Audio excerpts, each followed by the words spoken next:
Ils sont trois, ils viennent de continents différents et n'ont pas la même histoire. Ils se sont retrouvés ici, ensemble, pour faire vibrer les mots et porter leur message de liberté.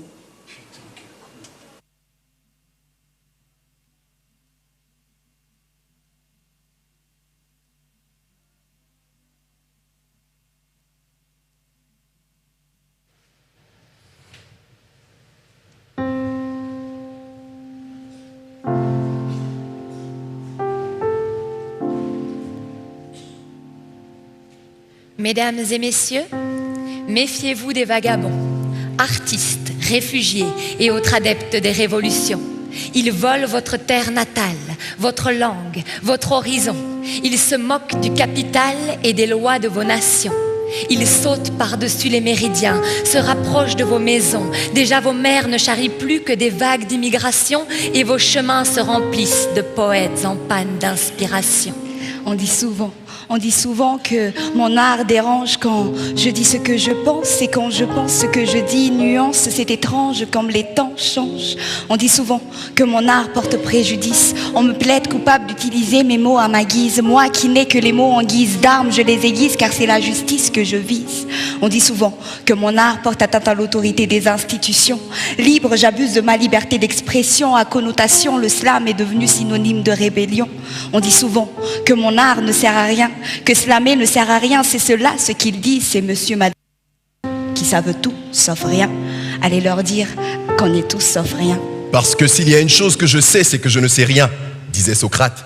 Et Descartes, que la parole a beaucoup plus de force pour persuader que l'écriture, sachant toutefois que les écrits sur les paroles souvent perdurent. Alors pourquoi j'écris? Serait-ce par soif de liberté?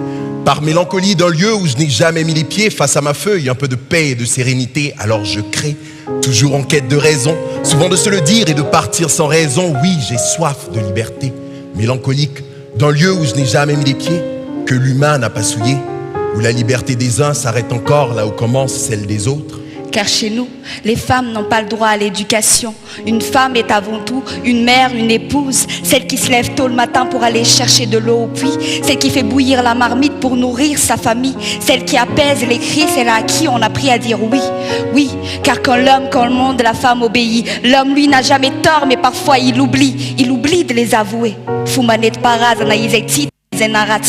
Comme on dit chez nous, des us et des coutumes qui se sont perpétuées de génération en génération, de nos grands-parents à nos parents et de nos parents à nous enfants.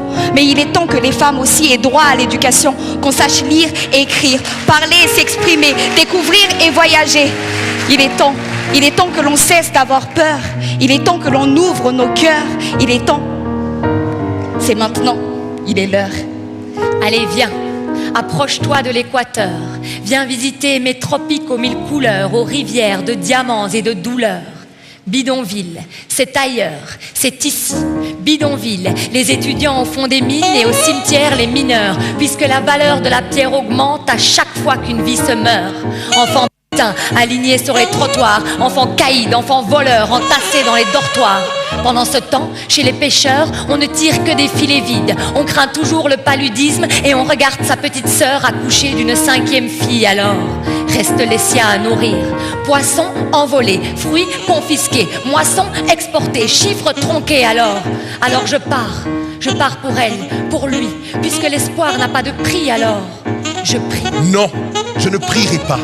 Paris, Bruxelles, Abidjan, Bamako, Liban, Tchad, Tunisie, Cameroun, Niger, Canada, Égypte. Je pense à toi de tout cœur, je pleure, je te pleure, je nous pleure. Mais non, je ne prierai pas. Je ne le ferai pas au sens propre du terme. Je ne m'adresserai pas à quelconque divinité. Je ne la supplierai pas de veiller sur toi, sur nous, sur eux. Non, je refuse de m'y adonner. Car il est clair, encore une fois, que l'humain aura su transformer ses droits et ses croyances en armes de destruction massive. Hélas, nous n'avons rien appris de l'histoire, semble-t-il. Dans cette promotion à outrance de la haine, cette course à l'homogénéité, cette culture populaire de la xénophobie, ce culte de l'individualisme, tous s'empressent de revendiquer leurs droits et croyances comme étant supérieurs à ceux de notre prochain. Mais qu'en est-il de nos devoirs, humains avant tout?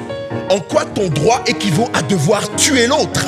Oui, Je suis celui qui tue pour une croyance ou une couleur de peau, le manifestant qui pleure sous les gaz lacrymaux, le corps de ce migrant qu'on repêche au fond de l'eau, l'innocent qui sanglote seul au fond de son cachot, et cet homme qui viole avec la pointe de son couteau. Je suis pédophile, bourreau, ce toxico qui ne vit que pour la prochaine dose.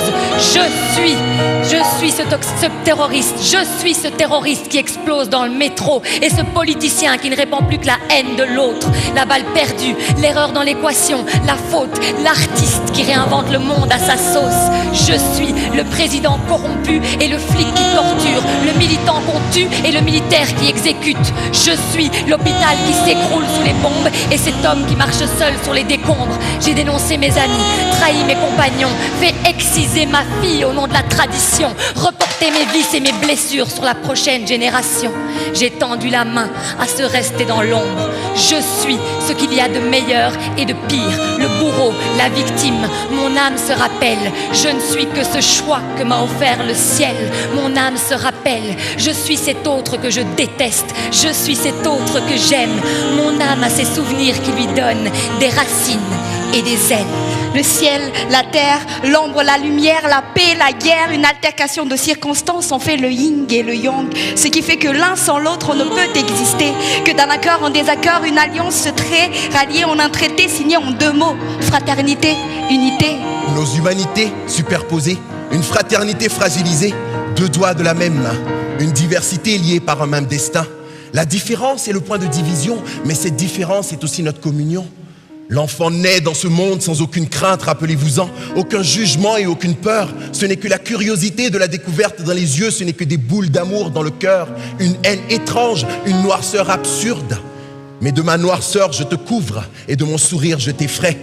Prends-moi, encore une fois, prends mon souffle, prends ma vie, prends-moi dans tes bras, peut-être juste une fois, peut-être juste une seule fois, mais prends-moi. Partons au loin, loin d'ici, loin de nos douleurs, loin de nos couleurs, près de nos ferveurs et encore plus de nos cœurs. La couleur n'existe pas, que tu sois noir ou bien blanc, que tu aies la peau mate ou bien marron. Là où la différence n'existe pas, que tu sois riche ou bien pauvre, que tu sois esclave ou bien noble. Là où les barrières n'existent pas, là où on parle une seule et même langue, là où l'amour est un pont entre nous et les deux mondes. Allez, viens, je t'emmène chez moi. Là où la haine n'existe pas, là où on forme tous une seule et même nation.